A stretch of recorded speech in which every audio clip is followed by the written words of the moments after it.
Now, if you've just joined us, good afternoon. I'm Fundo Mabalani. Now, members of the San community near Kimberley say politicians only care about them during election time.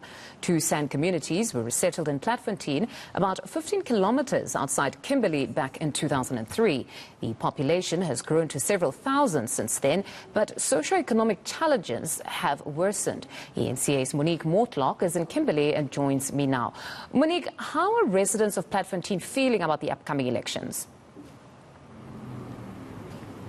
Many residents are apathetic about the elections, feeling like their situation over the years has just worsened. Many residents who are living in the council homes that were given to them in the early 2000s say that they feel they were just dumped there by government, and never yet there hasn't really been much follow-up except when it's election time, with politicians rolling in making various promises. Other residents again saying we will vote, but we are looking for something different, and this is a sentiment we've heard from different communities in Kimberley as well, saying that they want something different than what the ANC ruling municipality has been giving them. There have only been a couple of people, a handful of people who've been telling us that they are happy with what the government has been doing. So largely an apathetic response from voters ahead of Monday's elections there in Platfontein.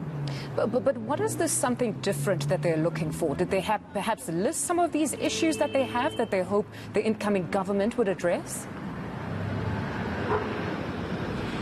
Number one is the creation of jobs. Some of the young people I spoke to today say once they matriculate, there are very few job opportunities for them, not only in Platfontein but in the greater Kimberley area. These young people say that besides jobs, there aren't many skills development programs for them. Some of the older residents saying that they fear that their culture and their language might not survive if there isn't any programs to continue with the cultural upliftment in the area, because this is an area rich in history with those two San tribes, the Ku and the Kwe tribes, and many people there speaking some of those indigenous languages like Kwedam, and residents saying that besides job opportunities, there's also abject poverty, and we saw it for ourselves. In fact, there was one elderly gentleman, Simon Mutembe, whose house we visited.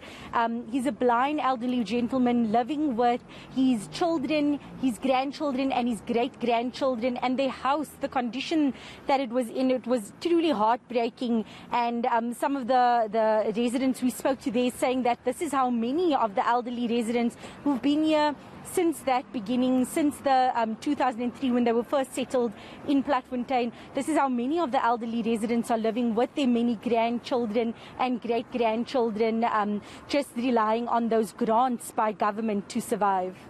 Sure. No, very saddening conditions, but thank you very much. That's our reporter Monique Mortlock out in Kimberley there, just assessing the special voting that's taking place today. Now,